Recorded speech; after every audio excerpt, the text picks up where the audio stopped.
En más de este video de la serie Revolución Industrial 4.0, Inteligencia Artificial en la Justicia.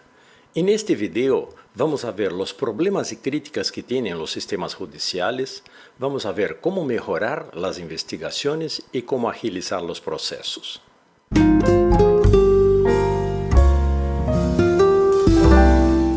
En todo el mundo hay mucha similitud entre los sistemas judiciales de los países.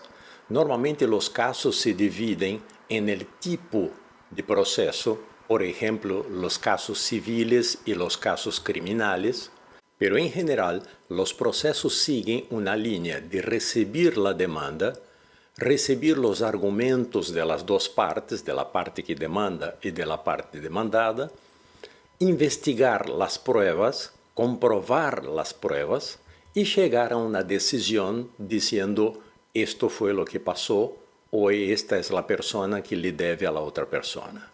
Los sistemas judiciales son en esencia muy similares en los distintos países y en los distintos continentes. Y también son similares las críticas que reciben en sus respectivos países. Mucha gente critica los sistemas judiciales porque les falta modernización, les falta agilidad, les falta velocidad, tarda mucho para llegar a un fallo judicial y muchas veces ese tiempo termina beneficiando a las personas que hicieron alguna infracción. Esa falta de modernización, de agilidad, de velocidad, se ve en los distintos juzgados por los procesos en papel, por pilas y pilas de carpetas, de casos, de pruebas, de procedimientos judiciales que son muy difíciles hoy de manejar y muchas veces hasta se pierden procesos. Otra crítica que la gente pide es que hay que reducir los errores judiciales. Muchas veces la decisión que se toma se reconoce en el tiempo que es una decisión errónea. Por ejemplo, en Argentina, por una causa de asesinato de una señora, su marido pasó 7 años preso hasta que la justicia se dio cuenta que él no había sido el autor del asesinato. Otro pedido que la gente hace con mucha frecuencia, principalmente en los países en desarrollo o en países subdesarrollados, es que la justicia esté más protegida contra las presiones políticas. Hay muchos casos de políticos con abundantes pruebas de corrupción que no están condenados y al contrario siguen ejerciendo puestos en los sistemas políticos de sus respectivos países. También necesitan los sistemas judiciales aumentar el acceso a la justicia. Hay mucha gente que no tiene acceso a la justicia por una cuestión de costos, por una cuestión de falta de conocimiento y por una cuestión de logística, de estar lejos de los puntos donde la justicia puede atender a las personas. Hoy en el mundo hay más de 4.000 millones de personas que no tienen acceso a la justicia. Esos son los problemas que se enfrentan hoy en los distintos sistemas judiciales. Y esos problemas hoy se enfrentan con tecnología en general y con la tecnología de inteligencia artificial en particular. Por ejemplo, cuando se usa inteligencia artificial en la parte de investigación, hay muchos avances que se puede tener por el uso de esa tecnología. Con inteligencia artificial se puede tener huellas digitales en segundos. En la mayoría de los sistemas judiciales, hoy, pedir información y cotejar huellas digitales es un proceso que tarda de 24 a 48 horas, dependiendo de dónde está el juzgado que lo pide. Con inteligencia artificial se puede decidir en cuestión de segundos si una huella digital pertenece a una persona. Es básicamente la tecnología que se usa para destrabar un teléfono celular simplemente con el dedo del propietario. También en la fase de la investigación, la inteligencia artificial puede facilitar a través del reconocimiento facial y eso también se puede tener en segundos, en un tiempo muy corto. La inteligencia artificial puede reconocer una persona a través de sus líneas faciales, en lo que se llama face recognition en inglés. Por ejemplo, en China hay tecnología para reconocer a sus ciudadanos em menos de 2 segundos através de uma imagem de vídeo. Outra ferramenta de investigação que se busca desarrollar com inteligência artificial é a imersão na escena do crime.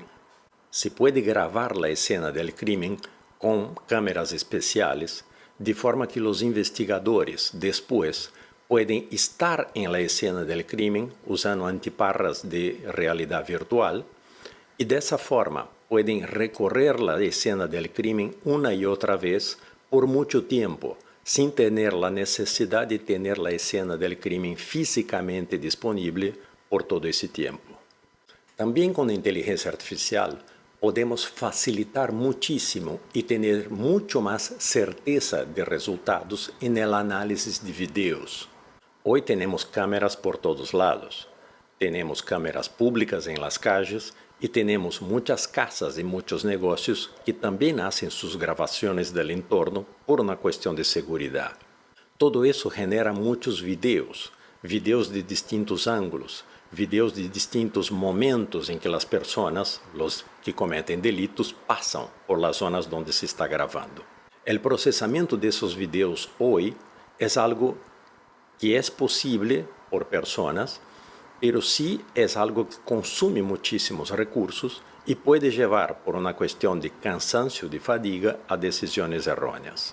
É por isso que o Instituto Nacional de Justiça, que é um órgão do sistema judicial norte-americano que se encarga de la investigação e desenvolvimento de ferramentas para a justiça, incluyó em seu portfólio de inteligência artificial la parte de investigação e análise de imagens e vídeos públicos. Además de ser uma poderosa ferramenta para a investigação de delitos, a inteligência artificial também pode contribuir muitíssimo para melhorar os processos judiciais. Com a inteligência artificial se pode, no momento em que se empieza uma demanda, fazer uma comparação com miles ou milhões de casos similares e de quais foram as decisões de los jueces en esos casos. É como se um abogado hubiera aprendido leyendo milhões de casos e se acordara de todos eles. Luego, a inteligência artificial também pode fazer uma evaluação rápida de las pruebas. Quais pruebas são reais, quais pruebas não são reais, quais pruebas são pertinentes ao caso e quais pruebas não se aplicam. A partir de aí, a inteligência artificial, utilizando linguagem natural, pode fazer a redacção de los fallos diretamente. E esse fallo, a ser redactado por uma computadora a partir da análise de milhões de casos similares, se pode servir como uma recomendação para que o juez humano tome sua decisão em relação a esse caso em particular, ou, à medida em que se ganha confiança no sistema de inteligência artificial, esse fallo pode ser diretamente a decisão, sem necessitar a intervenção de um juez humano. Claro que todo esse processo, nós sempre decimos que a inteligência artificial aprende de los dados. Então, quanto mais dados temos, quanto mais casos similares temos, melhor vai ser a decisão da inteligência artificial. Em los casos muito raros, em los casos onde há pouco registro, sí se vai necessitar que pessoas lo analicem, abogados e jueces, porque não há informação suficiente para desenvolver inteligência artificial em casos assim. Em todo o mundo, em la gran maioria de los países, estamos vendo um avanço importante de uso de tecnologia em sistemas judiciais. Uma tendência que já venia ocorrendo, pero que además se acelerou com a pandemia, foi o uso de teleconferências, ou seja, que as pessoas não tenham que estar fisicamente em um julgado para poder dar seu testemunho. Tanto testemunhos como sentenças se podem dar diretamente através de teleconferências. Em Espanha, já se fizeram processos judiciais totalmente por teleconferência, desde o início hasta a sentença. A Corte Suprema de Índia solo tiene audiencias agora por teleconferência. E hasta há um exemplo de uma pessoa em Singapur que recebeu sua sentença de muerte através de Zoom. Además de teleconferência, outra tendência muito forte que estamos vendo em los sistemas judiciais de uso de tecnologia é a digitalização de processos. Se está buscando tener todos los materiales, los papeles, las demandas, las pruebas gravadas en medios magnéticos y protegidas con almacenamiento en la nube. Un buen ejemplo de eso, otra vez, es Estonia, el país más digitalizado del mundo, como ya mencionamos en el video de inteligencia artificial en el gobierno. En un proceso llevado adelante por la República de Estonia, se crearon las e-courts, o sea, las cortes electrónicas, que en definitiva son juzgados online. Ese proceso se inició en el año 2002 y en el año 2015 ya se lanzó el procedimiento de procesos judiciales sin papel. Aunque ya se está utilizando tecnología para teleconferencias y para digitalización de procesos, lo que vemos es que todavía falta tecnología y falta desarrollo para que una máquina pueda tomar decisiones en un proceso judicial. Pero en ese sentido, hay desarrollos que pueden evolucionar, que se están trabajando, se están desarrollando, para que puedan en el futuro ser herramientas que pueden tomar decisiones. Un ejemplo importante de eso es el sistema Prometea. El sistema Prometea fue desarrollado por el Ministerio Público de la ciudad de Buenos Aires, capital de Argentina. El sistema Prometea utiliza inteligencia artificial para analizar documentos a través del procesamiento de lenguaje natural, o sea, el sistema lee efectivamente los documentos, automatiza los procesos, reduciendo con eso los tiempos y la mano de obra necesaria para eso, y además predice los fallos. O sea, el sistema da una idea de cuál va a ser el fallo basado en procesos similares anteriores. O sea, el sistema predice cuál va a ser el fallo basado en la decisión que se ha tomado en casos similares.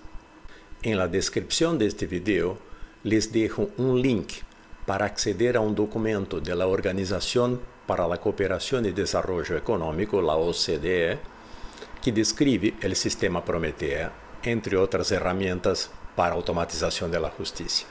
Con el nivel de desarrollo que el sistema Prometea tiene hoy, sus predicciones son un 96% correctas y se utilizan en las causas civiles y las causas laborales que tramitan en juzgados de la ciudad de Buenos Aires. Gracias a la agilización que ese sistema permite, hoy se puede avanzar en 1000 casos por semana y antes del sistema eran 1000 casos a cada 3 meses más o menos. Es por eso que el sistema Prometea ya está en uso en órganos de justicia de Colombia, de São Paulo, en Brasil, de Francia, de Costa Rica y también de las Naciones Unidas. Desarrollos como este son tendencias en muchos países. Hay muchos desarrollos similares, siempre buscando analizar los casos, comparar los casos con casos similares, o sea, aprender de los datos, que es la fortaleza de la inteligencia artificial, y a partir de ahí, predecir los fallos. Con esa predicción se puede o recomendar a un juez que tome esa decisión, o directamente, cuando el sistema ya tenga mucha confiabilidad, producir esa decisión directamente. Otra posibilidad de uso de inteligencia artificial en ese proceso es la que propone el especialista Richard Susskind en su libro Online Courts and the Future of Justice. En ese libro, Richard Susskind sugiere la creación de un paso intermedio antes del avance de la causa por el sistema judicial. En ese paso intermedio, la inteligencia artificial analizaría la causa y daría a las dos partes, al demandante y al demandado, cuál sería la predicción del fallo y con qué grado de probabilidad de que sea real. Y con esa decisión, así por decir, de la inteligencia artificial, se facilitaría un acuerdo entre las partes sin la necesidad de avanzar sobre el sistema judicial y por lo tanto tener los riesgos y los costos de un largo proceso judicial. Con esos avances vamos a tener un sistema judicial más moderno, más ágil, con más velocidad de decisión y con más facilidad de acceso por parte de las personas. Por ahí en el futuro, la estatuilla que tiene la balanza representando la justicia puede no ser una estatuilla sino un robot.